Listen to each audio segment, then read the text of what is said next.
ठरलं तर मग या मालिकेच्या पुढील काही येणाऱ्या भागांचे अपडेट जाणून घेऊया आपल्या आजच्या या व्हिडिओमध्ये। चला तर मग प्रेक्षकांनो सुरुवात करूया आजच्या व्हिडिओला। तर इथे आपण पाहणार आहोत की कशा पद्धतीने आता अर्जुनने सायलीला निर्दोष सिद्ध करायचं ठरवल्यानंतर आता अर्जुन साम दाम दंडभेद सगळं वापरून सायलीला निर्दोष सिद्ध करतो। आता नेमकं कसं आणि काय घडतं या सर्व गोष्टींचे अपडेट आपल्या व्हिडिओमध्ये सविस्तर पाहूया। तर इकडे आता प्रिया ही सायलीला म्हणत असते की आता तू एवढे दिवस मला इथे कोंडून ठेवलं होतंस, आता मी तुला। तर सायली प्रियाला सडेतोड उत्तर देत म्हणते, माझ्या पाठीशी माझं अख्खं कुटुंब आहे आणि मी इकडनं बाहेर पडेन याची मला खात्री आहे। तर दुसऱ्या बाजूला इकडे आता जो अर्जुन आहे तो सायलीला सोडवण्याचे प्रयत्न करायचं असं ठरवतोय, पण आता सध्या संपूर्ण सुभेदार कुटुंबीय हे खचून गेलेले। तर आता इकडे जो चैतन्य आहे तो सगळ्यांना धीर देत आधार देत म्हणतोय की हे बघा प्लीज मला कळतं आहे सगळ्यांना सायली वहिनीला अरेस्ट झाल्याचा खूप त्रास होतोय, मनस्ताप होतोय, पण माझं ऐकून घ्या, सगळ्यांनी शांत व्हा। हे बघा जर आपण हे असे खचून गेलो तुटून गेलो ना तर त्याने आपण सायली वहिनीला ह्या सगळ्यातून नाही सोडवू शकणार। आपल्याला सगळ्यांना जर तिला ह्या सगळ्यातून बाहेर काढायचं असेल तर त्यासाठी आपण सगळ्यांनी खंबीरपणे ठामपणे उभं राहायला हवं। आपण सगळ्यांनी ही गोष्ट दाखवून द्यायला हवी की आपण तिच्या पाठीशी आहोत। अर्जुन हे बघ, ही वेळ विचार करत बसण्याची खचून जाण्याची नाही आहे, तर ही वेळ सायली वहिनीला ह्या सगळ्या प्रकरणातून बाहेर पडण्यासाठी जे जे काही करता येईल ते सगळं करून पाहण्याचे आहे। अर्जुन प्लीज सावर स्वतःला। त्यावेळी अर्जुन म्हणतो की हो बरोबर आहे तुझं चैतन्य, आपण आता या सगळ्यातून बाहेर पडायला हवं। आपण सायलीला सोडवण्यासाठी सगळे प्रयत्न करूया। एक काम करू, ती सोनाली नावाची जी मुलगी होती ना आपण तिथपासून सुरुवात करू। त्या सोनालीपासून सुरुवात केल्यावरच आपल्याला काहीतरी माहिती मिळेल असं मला तरी वाटतं।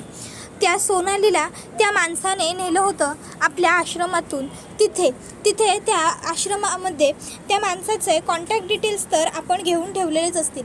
आपण त्याला कॉन्टॅक्ट करून बघूया नक्की सोनाली तरी खरोखर तिच्या घरी आहे की ती सुद्धा या लोकांच्याच भागात आहे हे कळायला हवं आपल्याला। चला, आणि त्यानंतर मग आता अर्जुन हा आता आश्रमात जायला निघतो। आता अर्जुन घरात सगळ्यांना सांगतो की कुणी काहीही काळजी करू नका, आम्ही सायलीला काही होऊ देणार नाही आहोत। सायलीला आम्ही लवकरात लवकर शोधून व्यवस्थित सुखरूप घरी परत घेऊन येऊच। आणि त्याच्यानंतर मग आता लगेचच ते सगळे होकारार्थी माना डोलवतात आणि अर्जुन व चैतन्य तिकडनं निघतात। आता अर्जुन चैतन्य दोघंही आश्रमात येतात। आश्रमात आल्यानंतर अर्जुन आता कुसुमला आणि मधुभाऊंना सांगतो की सायलीला ज्या म्हणजे अटेम्प्टमध्ये अरेस्ट झालेली आहे तो अटेम्प्ट खरोखर खूप भीषण आणि भयानक आहे। त्या सगळ्यातून सायलीला जर बाहेर काढायचं असेल तर त्यासाठी आपल्याला खूप महत्त्वाचे ठोस पुरावे शोधावे लागणार आहेत। तर त्यासाठी मला सोनालीला ज्या माणसाने इथून नेलं होतं त्या माणसाचा नंबर हवा आहे। मग आता इकडे अर्जुन तो नंबर घेतो आणि त्या नंबरवरती फोन करू लागतो। आता त्या नंबरवरती जेव्हा अर्जुन फोन करत असतो तर तो फोन हा बंद लागत असतो। आपण ज्या क्रमांकाशी संपर्क करू इच्छिता तो नंबर बंद आहे असं स्पष्ट सांगितलं जातं। हे ऐकून आता अर्जुनला आणखीन जास्त टेन्शन येतं। त्यावेळी अर्जुन आता टेन्शनमध्ये असताना चैतन्य त्याला सांगतो, अर्जुन असा खचून जाऊ नकोस आणि टेन्शन घेऊ नकोस रे। अरे जरी फोन बंद सांगत असला तरीसुद्धा आपल्याकडे नंबर आहे ना, आपण हा नंबर ट्रेस करूया, आपल्याला नक्की काहीतरी माहिती मिळेल, आपण ट्रेस करू, हां काळजी करू नकोस। त्यानंतर चैतन्य त्याचे कॉन्टॅक्ट्स वापरतो आणि पटपट तो नंबर जो असतो तो ट्रेस करून घेतो। आता तो नंबर ट्रेस केल्याच्या नंतर मग आता तो अर्जुनला सांगतो की अर्जुन सोनालीला जो व्यक्ती घ्यायला आला होता त्याने त्याचं नाव गणेश असं सांगितलं होतं, पण हा नंबर गणेश नावाच्या माणसाच्या नावावर रजिस्टर नसून रमेश नावाच्या माणसाच्या नावावर रजिस्टर आहे। आपण एक काम करू, आपण हा नंबर ज्या व्यक्तीचा आहे त्याच्या घरी जाऊ, तिकडे जाऊन चौकशी करू, मला खात्री आहे तिकडे जाऊन आपल्याला काहीतरी माहिती नक्कीच मिळेल, आपण जाऊया तिकडे। त्यानंतर अर्जुन व चैतन्य त्या माणसाच्या घरी पोहोचतात। तिकडे ते दोघंजणं गणेशबद्दल माहिती विचारतात की गणेश हा काही दिवसांपूर्वी आमच्या आश्रमात आला होता आणि त्याने तिकडनं सोनाली नामक एका मुलीला घेऊन गेला होता आणि त्याने सांगितलं होतं की तो सोनालीचा काका आहे। तर सोनाली कुठे आहे, सोनालीचे आई बाबा कुठे असतात, गणेश कुठे आहे? त्यावेळी रमेश आता सांगतो की इथे कोणीही सोनाली नावाची मुलगी आमची नातेवाईक नाही आहे आणि राहिला प्रश्न गणेशचा, तर गणेश हा आम्हाला गावी जातोय असं सांगून गेला होता. आता हे ऐकल्यानंतर इकडे अर्जुनला पुन्हा खूप मोठा धक्का बसतो. चैतन्य कसाबसा अर्जुनला सावरतो आणि आता तो अर्जुनला तिकडनं घेऊन निघालेला असतो. आता मग ते दोघं मित्र रस्त्याने चाललेले असतात गाडीतून. इतक्यात आता चैतन्यला बस स्टँडवरती बॅग वगैरे घेऊन उभा असलेला गणेश दिसतो. आता गणेशला पाहताच लगेचच चैतन्य अर्जुनला म्हणतो, अर्जुन तो बघ, तोच आहे ना तो गणेश, तो आपल्या आश्रमात आला होता त्या सोनलला घ्यायला, तो बघतो. त्याबरोबर आता लगेचच अर्जुन होकारार्थी मान डोलावतो आणि म्हणतो, हो तोच आहे तो. त्यावेळी चैतन्य म्हणतो, अरे चल लवकर आपण त्याला पकडायला हवं. आणि मग आता चैतन्य आणि अर्जुन हे दोघंही जण जातात आणि त्या गणेशला पकडतात. आता गणेश पळण्याचा प्रयत्न करतो पण ते दोघं त्याला चांगलं अडकवून धरतात. त्यानंतर मग अर्जुनला आता इतका संताप आलेला असतो की अर्जुन त्याला म्हणत असतो, हे बघ आम्हाला माहिती आहे सोनालीला तूच किडनॅप केलेला आहे, सोनालीला तू त्या चाइल्ड ड्राफ्टिंगमध्ये टाकलेला आहेस, तू मुलींच्या तस्करीमध्ये सामील आहेस, लवकर आम्हाला खरं सांग कुठे आहेत त्या मुली, लवकर बोल. गणेश काहीच बोलायला तयार नसतो. त्यावेळी मग अर्जुन हा आता गणेशला म्हणतो, हे बघ जर तू काही बोलला नाहीस तर तुला अटक तर होईलच, पण तुला स्वतःला सुद्धा एक मुलगी आहे, आज तुझ्या मुलीला त्या मुलींच्या जागी ठेवून बघ आणि विचार कर. हे बघ तू जे वागतोयस ते चुकीचं आहे, तू हे सगळं का केलंस, कशासाठी केलंस, कोणाच्या सांगण्यावरून केलंस, हे सगळं लवकरात लवकर आम्हाला सांग, नाहीतर हा जो गुन्हा आहे ना याच्यामध्ये बेल मिळणं तर खूप दूरची गोष्ट, याच्यामध्ये तुम्हाला व्यवस्थित ट्रीटमेंटसुद्धा मिळत नाही. त्यामुळे जे काही असेल ते पटापट बोल, लवकर खरं सांग. माझी बायको प्रेग्नंट आहे आणि या प्रेग्नन्सी कंडिशनमध्ये तिला पोलिसांनी जेलमध्ये टाकलेलं आहे, त्यामुळे मी तुला सहजासहजी सोडणार नाही, हे तर तुला माहिती आहेच. खरं बोललास तर किमान थोडाफार तरी वाचू शकशील. मग आता तो खरं बोलायचं ठरवतो आणि त्यानंतर तो आता स्वतःच्या मुलीचं नाव अर्जुनने घेतल्यावर बोलू लागतो की मी हे सगळं जे काही केलं ते पैशांसाठी केलं. आता इकडे अर्जुन त्याला विचारतो, तुला हे सगळं कोणी करायला सांगितलं होतं, पण त्यावेळी तो आता कोणाचंही नाव घेत नाही. तो म्हणतो की मी म्हटलं ना पैशांसाठी केलं म्हणून, मी खरंच हे सगळं फक्त पैशांसाठी केलं, मला हे सगळं कोणीही करायला वगैरे लावलेलं नव्हतं, तर मला पैसा हवा होता म्हणून मी हे सगळं केलं होतं.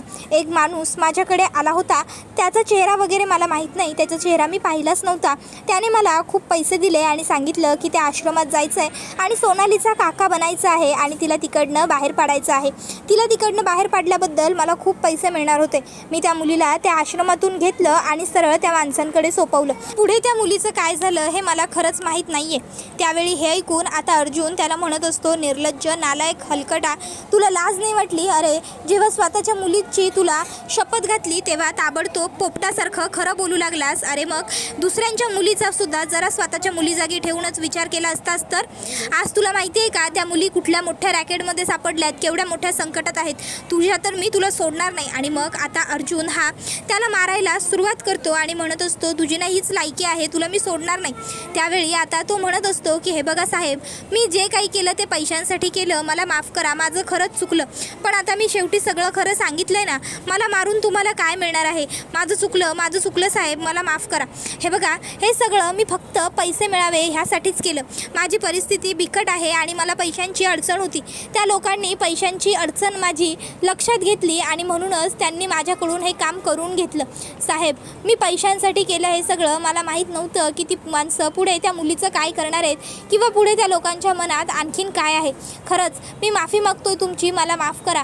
त्या मुलींना लवकरात लवकर तुम्ही लोक सोडवा, त्या मुलींना वाचवा साहेब. पण मी खरं सांगतो, मला काही या प्रकरणात गुंतवू नका, अडकवू नका, मी जाणून बुजून काही केलेलं नाही आहे, प्लीज साहेब मला सोडून द्या. त्यावेळी आता चैतन्य मध्ये पडतो आणि अर्जुनला म्हणतो, अर्जुन काय चाललंय तुझं? हे बघ प्लीज अर्जुन शांत हो, कायदा हातात घेणं बरोबर नाही आहे अर्जुन. अरे आपण याला पुढे शिक्षा कशी द्यायची ते ठरवूच, पण त्याआधी आपल्याला सायली वहिनीला सोडवणं जास्त महत्त्वाचं आहे, गरजेचं आहे. तिकडे घरचे सगळे टेन्शनमध्ये आहेत, सायली वहिनी तुरुंगात टेन्शनमध्ये आहे, ती तुझी वाट बघत बसली असेल आणि आता जर याला आपण मारला किंवा काही केलं तर लोक असंही म्हणायला उद्या कमी करणार नाही की आपण याच्यावर जोर जबरदस्ती केली आणि याच्याकडून गुन्हा कबूल करून घेतला. त्यामुळे आपण असं काहीही करता कामा नये. अर्जुन तू चल माझ्याबरोबर, चल चल. आणि मग आता त्या माणसाला ते लोक पोलिसांच्या हवाली करतात आणि त्याच्याकडून सगळी त्या मुलींची माहिती वगैरे गोळा करतात.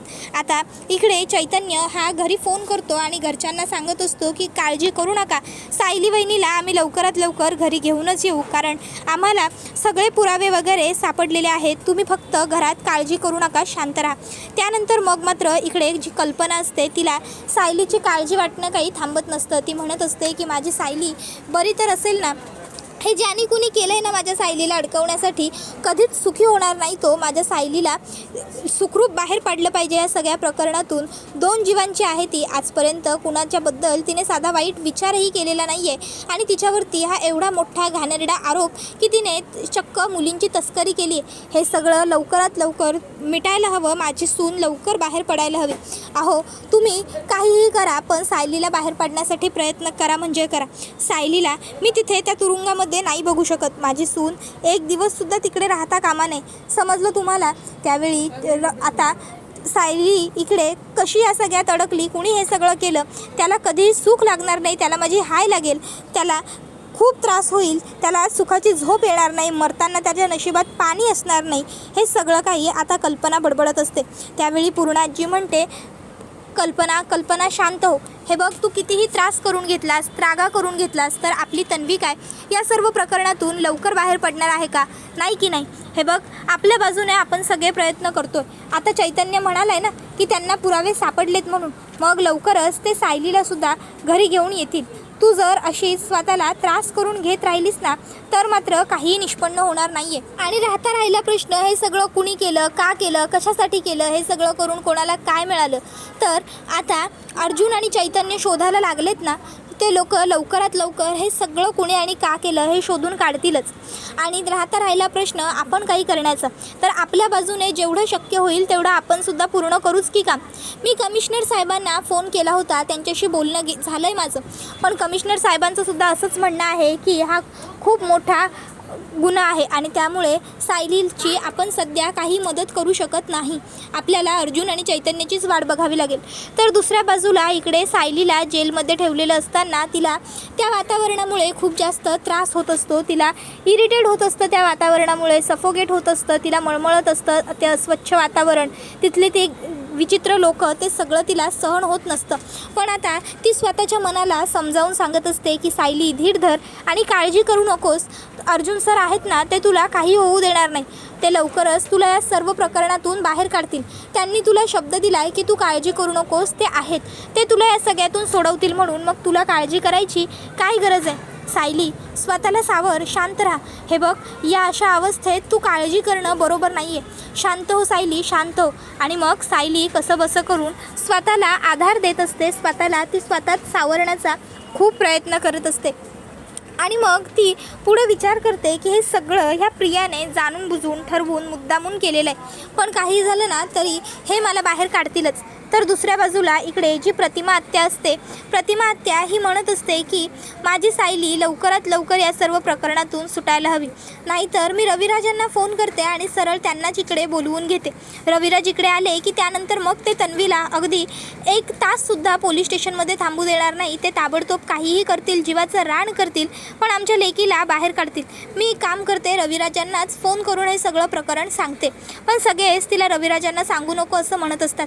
त्यावेळी ती म्हणत असते असं काय करताय, जर रविराजना हे सगळं कुठून बाहेरून कळालं की तन्वीच्या बाबतीत काय काय घडलं इकडे, तर रविराज माझ्यावर खूप रागवतील. मी त्यांना सांगितलं नाही या गोष्टीचा, त्यांना खूप जास्त राग येईल, ते मला ओरडतील. त्यावेळी सगळेजण तरीही नकोच असं म्हणत असतात. प्रतिमा आत्या म्हणते जर आजच्या दिवसात तन्वी सुटली नाही तर मात्र मग मी रविराजांना उद्याच फोन करेन. तर दुसऱ्या बाजूला इकडे सायली जेलमध्ये राहायला आली. आता सायलीसुद्धा आपल्याच पटावर येऊन बसली. या गोष्टीचा प्रियाला खूप जास्त आनंद, खूपच जास्त आनंद झालेला असतो. ती म्हणत असते की सायली तुला काय वाटत होतं, तू माझं काहीही वाकडं करू शकतेस का? पण नाही, तू माझं काहीच वाकडं करू शकत नाही.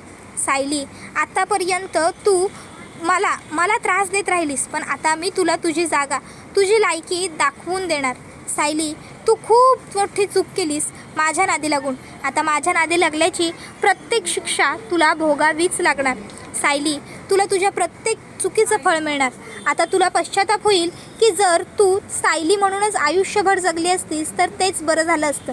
तन्वी बनण्याची तू जी काही चूक केली आहेस ना, त्यामुळे आता तुला हे सगळे सहन करावे लागत आहे, भोगावे लागत आहे. आणि अजून हे तर फक्त सुरुवात आहे. पुढे पुढे बघत जाशील काय काय घडेल ते. तर दुसऱ्या बाजूला इकडे आता अस्मितासुद्धा भडकलेली असते. ती म्हणत असते की हे सगळं ना मला खात्री आहे कुणीतरी जाणून बुजून केलेलं आहे आपल्या सायलीला अडकवण्यासाठी. पण ज्याने कुणी हे केलं आहे ना, अर्जुन सोडणार नाही त्याला. नाही जर अर्जुनने त्याचं जगणं मुश्किल करून टाकलं ना, तर आपण त्याला सोडायचंच नाही आहे. तुम्ही सगळ्यांनी शांत व्हा. मम्मा अगं रडू नकोस, तू शांत हो बरं. आपल्या सायलीने काहीही केलेलं नाही आहे, आपल्याला माहिती आहे की नाही. मग आपण का करायची म्हणून काळजी? ज्याला कर नाही त्याला डर कशाला म्हणतात, ते काही उगाच का? मम्मा हे बघ, लवकरात लवकर काही झालं तरी आपला अर्जुन आपल्या सायलीला घरी परत घेऊन येईलच. अगं जाताना तो म्हणालाय ना की तो सायलीला घेतल्याशिवाय येणार नाही म्हणून. मग झालं तर दुसऱ्या बाजूला इकडे अर्जुनने सायलीला सोडवण्यासाठीचे पुरावे शोधलेले असतात. त्या मुलींची तस्करी आता कुणी केली, काय केली हे तर माहीत नसतं, पण त्या सोनलच्या काकांना तर त्याने शोधून काढलेलं असतं. आणि त्यानंतर मग आता अर्जुन विचार करत असतो की सायली घाबरू नकोस, लवकरात लवकर पोहोचतोय मी तुझ्याजवळ तुला सोडवण्यासाठी. फार काळ तुला अडचणीत नाही राहू देणार मी, सुटका करेन तुझी लवकर. त्याबरोबर आता इकडे अर्जुन चैतन्याला म्हणतो, चैतन्य आपल्याला आणखीन खूप काही करायचं आहे. चैतन्यसुद्धा म्हणतो, हो अर्जुन करू, सगळं करू, आपण व्यवस्थित करू, काळजी करू नकोस. त्याबरोबर हा व्हिडिओ इथेच संपतो. व्हिडिओ आवडला असेल तर व्हिडिओला लाईक करा. चॅनलवर नवीन असाल तर चॅनलला सबस्क्राईब करा आणि बेल आयकॉन आठवणीने प्रेस करा, जेणेकरून तुम्हाला पुढच्या प्रत्येक व्हिडिओचं नोटिफिकेशन मिळत जाईल आणि सर्व व्हिडिओंचा आनंद हा अगदी उत्तम पद्धतीने घेता येईल. चला तर मग प्रेक्षकांनो, आजच्या पुरतं इथेच थांबूया. पुढचा व्हिडिओ येईपर्यंत या व्हिडिओचा छान पद्धतीने आनंद घेत राहा. तुम्हाला काय वाटतं, आता सायलीला सोडवण्यासाठी हा एवढा पुरावा पुरेसा आहे का, की आता आणखीन अर्जुनला पुरावे शोधावे लागणार, काय काय करावं लागणार? तुम्हाला काय वाटतं ते सारं कमेंटमध्ये सांगाच. पण नक्की काय घडतं हे जाणून घेण्यासाठी आजच आपल्या चॅनलला सबस्क्राईब करून चॅनल बरोबर जोडलेले राहा. पुढचा व्हिडिओ येईपर्यंत टाटा बाय बाय, धन्यवाद, take care all of you.